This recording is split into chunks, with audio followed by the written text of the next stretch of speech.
Could ancient Eastern philosophy be not just human speculation, but the remnants of divine messages lost in the turmoil of distortion? At the heart of Indian and Chinese civilization, we find sacred books such as the Vedas and the Patanjali, which proclaim pure monotheism and describe an eternal, incomparable God who is neither born nor dead, who is neither consumed by fire nor submerged by water. They also speak of creation and of divine revelation sent down to the one they called Brahma.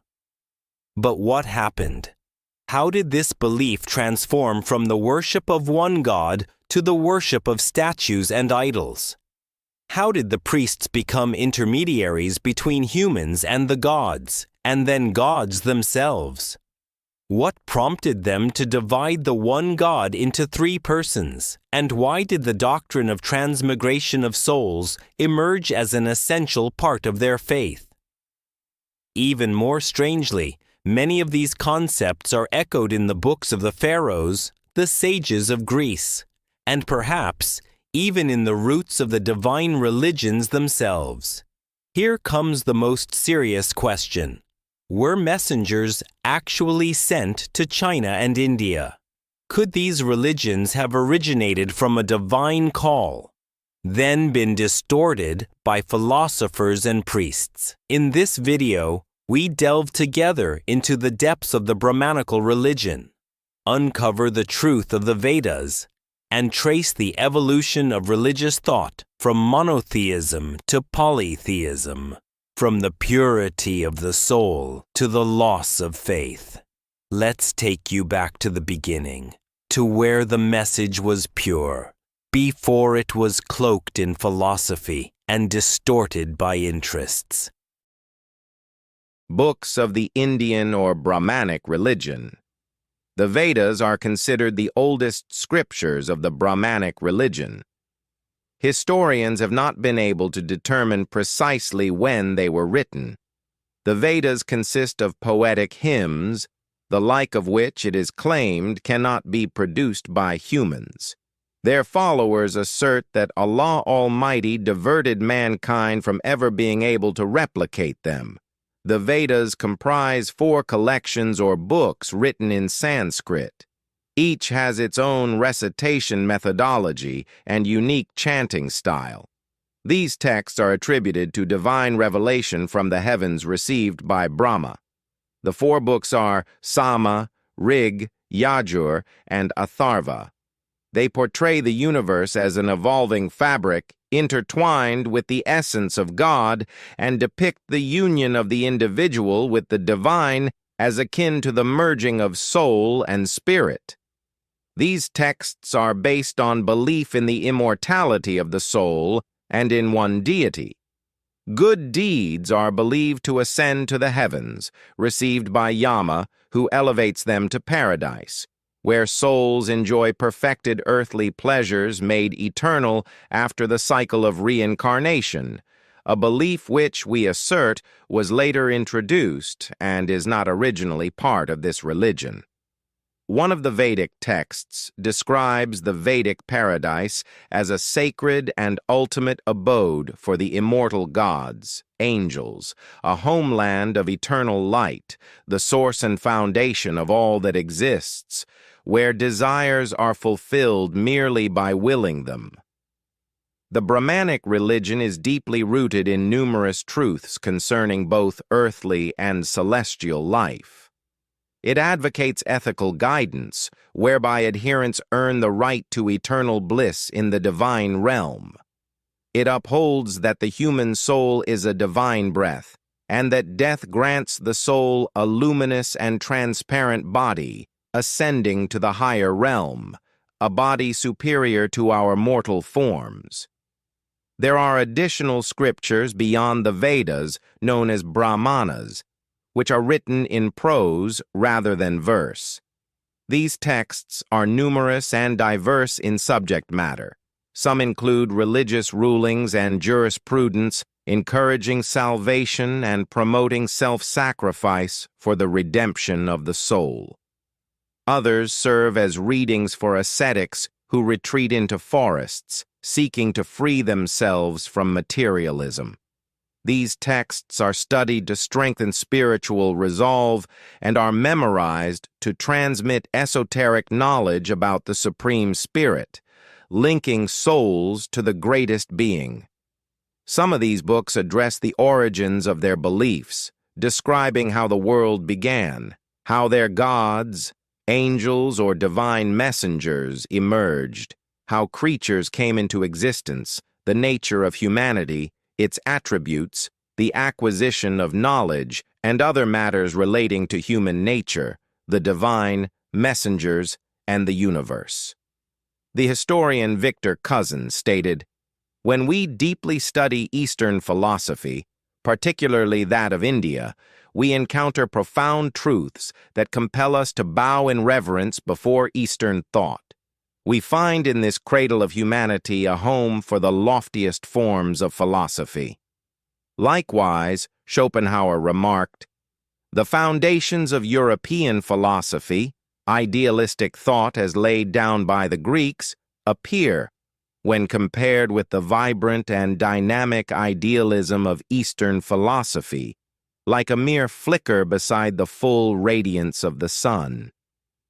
In reality, these are not philosophies that emerged in ancient times, but rather divine teachings and revelations from the heavens bestowed upon those people, transcending their limited capabilities of the time.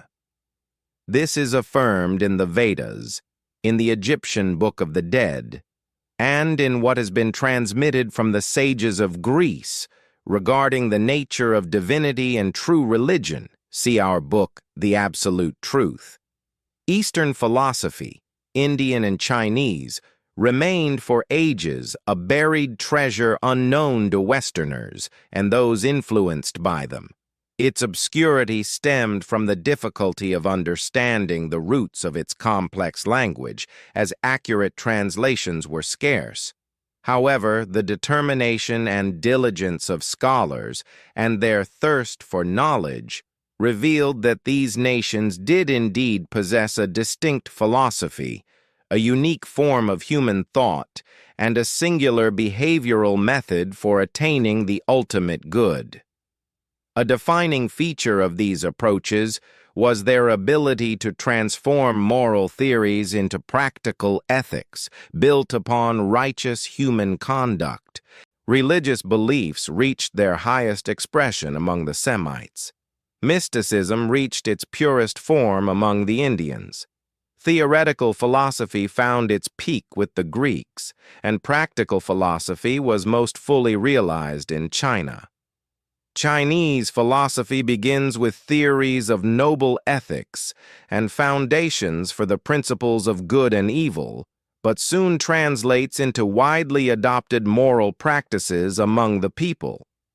This emphasis on practical application led Chinese ethics to attain a level of sublimity that astonished scholars and even baffled Christian missionaries, who were amazed by the inherited wisdom, high moral sayings, and virtuous teachings of the Chinese.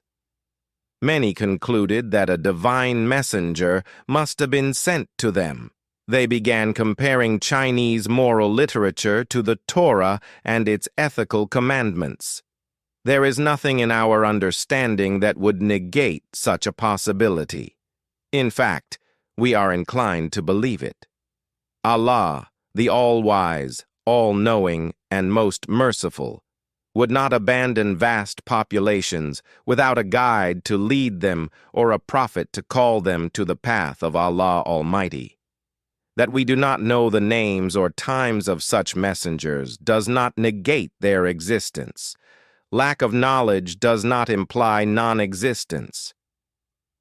The prophets unmentioned in the Quran and the philosophical foundations of Chinese religion. The Quran did not mention all the previous messengers. Allah Almighty says in Surah An-Nisa, verse 164, "And we sent messengers we have mentioned to you before, and messengers we have not mentioned to you." And Allah spoke to Moses directly.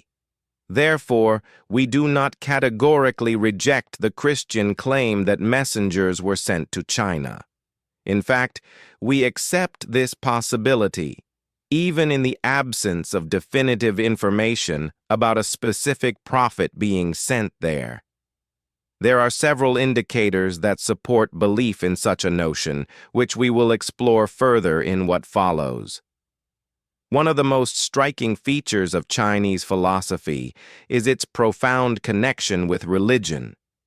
The two are so deeply intertwined that philosophical contemplation and religious devotion seem to emanate from the same spiritual source. One, however, relies primarily on absolute reason, while the other often depends on transmission and revelation. The best philosophical principles are those aligned with true religion, as Imam Abu Zahra expressed. True religion never contradicts sound reason. Yet philosophy can sometimes deviate, neglecting rational boundaries, thereby becoming nothing more than illusions, dreams, or fantasies, no longer rooted in sound reasoning or genuine spiritual contemplation. At that point, philosophy departs from the path of truth and becomes its antithesis. This is precisely what happened to the religion of monotheism and pure belief in Allah that Brahma originally brought.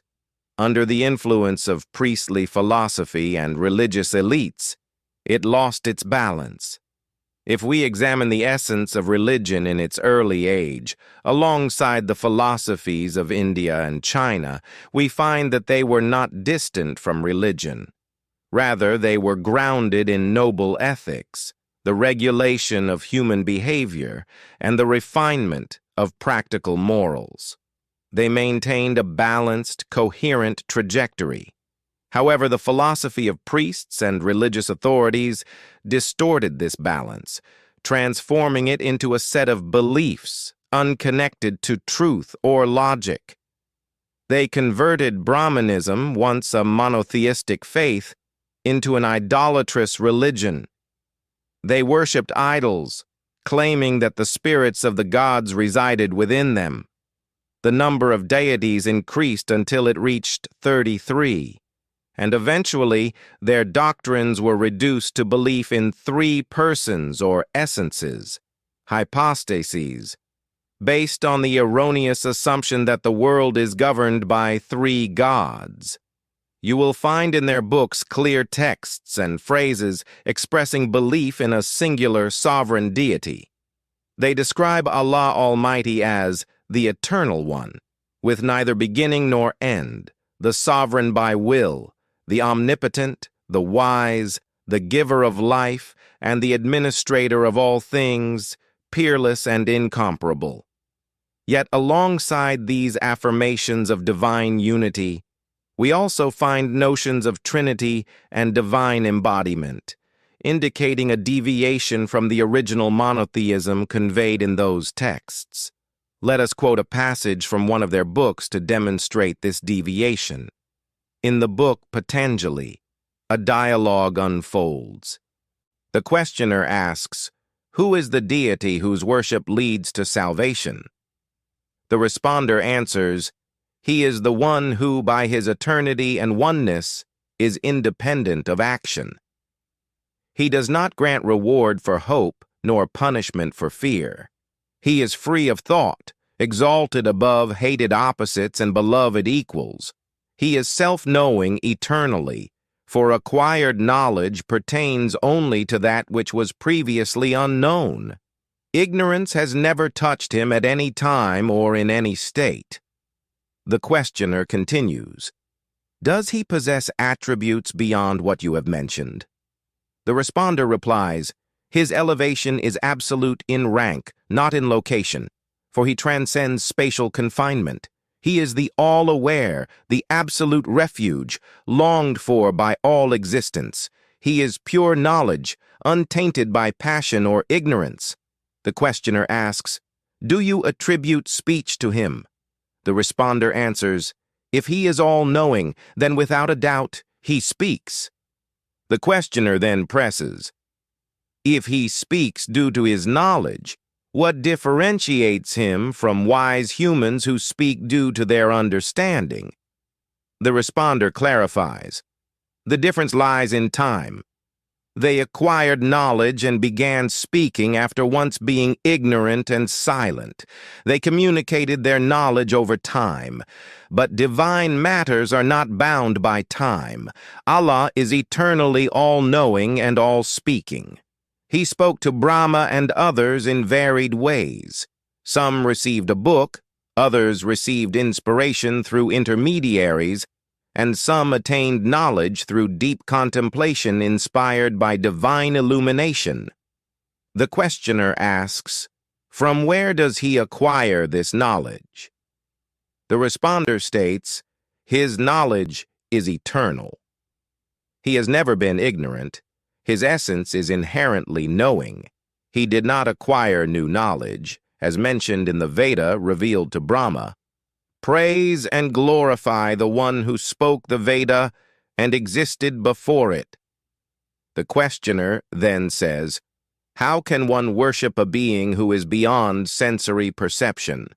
The responder answers, the very act of naming him affirms his existence, for a report must pertain to something real, and a name requires a referent. Though the senses cannot grasp him, the soul perceives him, and the intellect encompasses his attributes. This is true worship, and persistence in it leads to bliss. As you, dear reader, can see, there is no trace of polytheism in the book Patanjali. Rather, it affirms absolute monotheism and the oneness of Allah Almighty. In Brahmanic belief, the soul is an eternal, pure, and intelligent essence that possesses complete understanding as long as it remains detached from the body. Once it merges with the body, its purity is tainted and its knowledge diminishes. Vasudeva said, when the soul is separated from matter, it is knowledgeable. When it is clothed in matter, it becomes ignorant due to impurity. It imagines itself to be the agent of actions, believing that worldly deeds are meant for it. It clings to them and becomes imprinted with sensory perceptions. When it departs the body, the impressions of these perceptions remain, preventing it from fully detaching, causing it to yearn and return to them again. Vasudeva's dialogue with Arjuna and the transformation of Brahmanism. Vasudeva also says to Arjuna, as he urges him to fight while they stand between the two armies, how can one speak of killing and death when it is known that the soul is eternal, neither born nor destroyed? It is firm and everlasting. No sword can sever it, no fire can burn it, no water can drown it, and no wind can wither it. Rather, it transitions from one body to another, just as one changes a worn-out garment. This statement expresses the belief in the transmigration of souls, which we hold to be a foreign concept later introduced into Brahmanism, a point to which we will return shortly. A serious scholar examining Brahmanism, which entered India with Aryan conquerors around the 15th century BCE, will observe that it began with pure monotheism and sincere worship of Allah alone. However, it later deviated by merging faith with idolatry and monotheism with polytheism. The origin of idolatry within Brahmanism began with the veneration of the forces influencing the cosmos. Soon, these abstract forces were personified, and statues were fashioned to represent them. The priests misled the public, claiming that divine powers had settled in these idols, thus leading people to worship them. The number of these deities multiplied until they reached 33 gods, and were later reduced to 3 persons or hypostases, assuming that the world is governed by 3 divine beings. 1.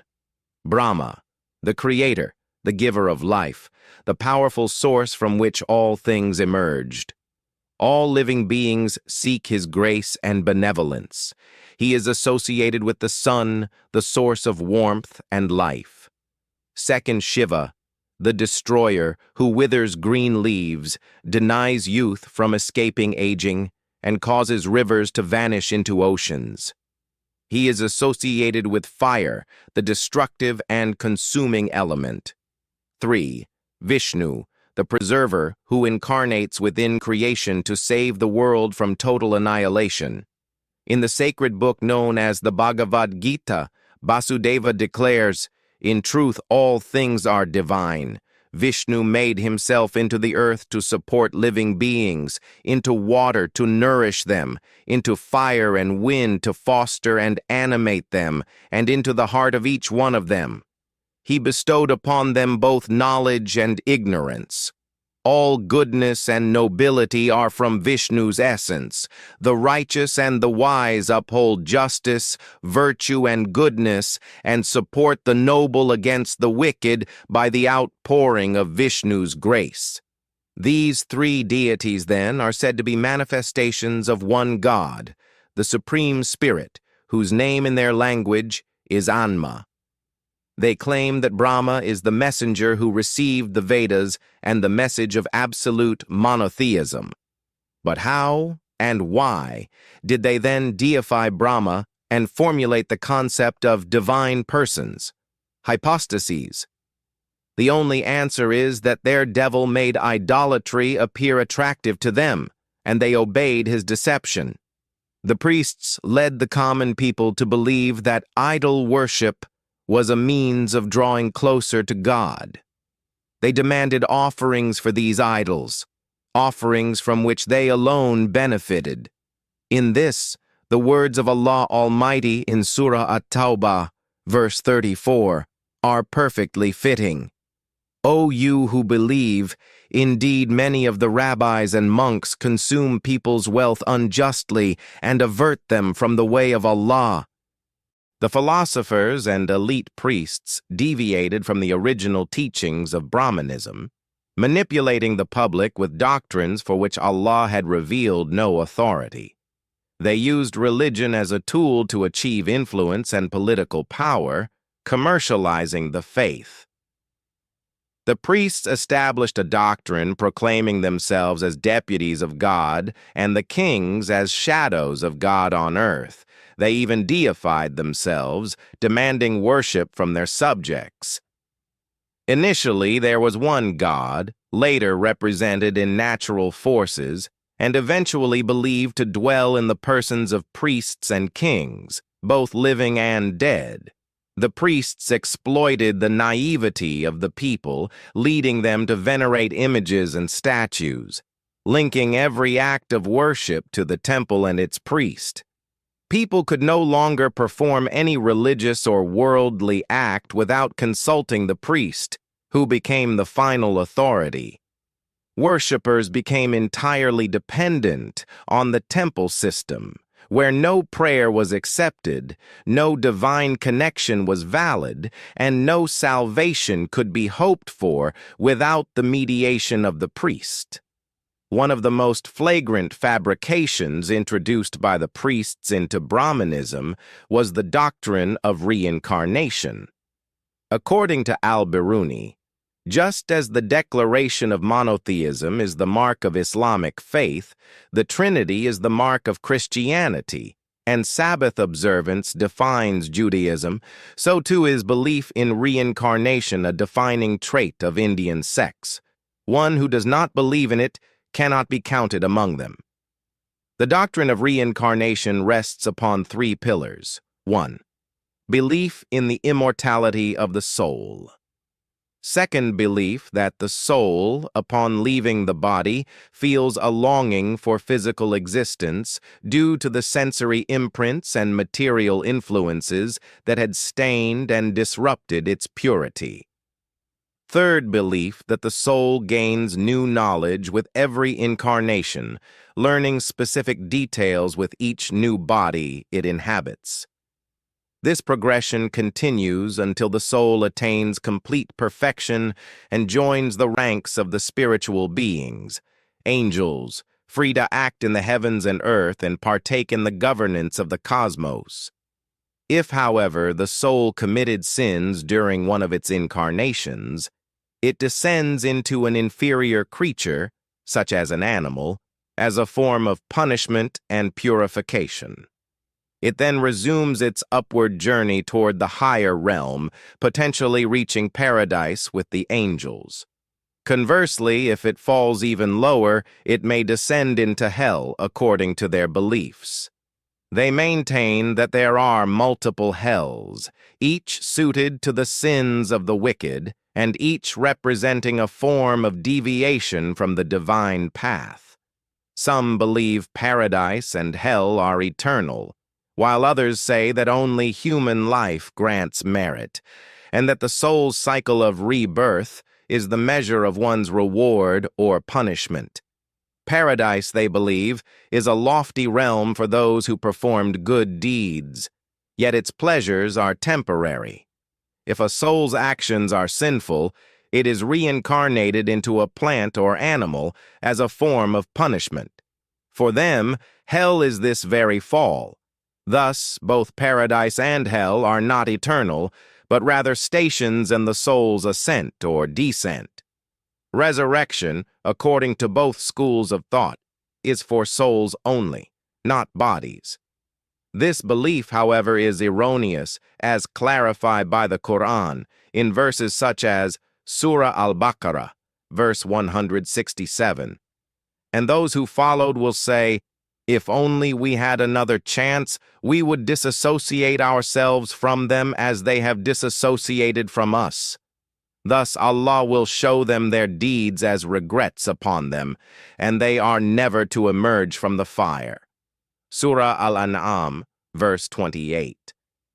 But if they were returned, they would go back to what they were forbidden, and indeed they are liars. Surah Al-Mu'minun, verses 99 to 100. Until when death comes to one of them, he says, "My Lord, send me back that I might do righteousness in that which I left behind." No, it is only a word he is saying, and behind them is a barrier until the day they are resurrected. Refer also to Surah Fatir, verse 37, Surah Yasin, verse 50, Surah Az-Zumar, verse 39. The Egyptian Book of the Dead also states that those who reach the place of rest and the paradise promised by the priests do not return. The soul departs and does not come back.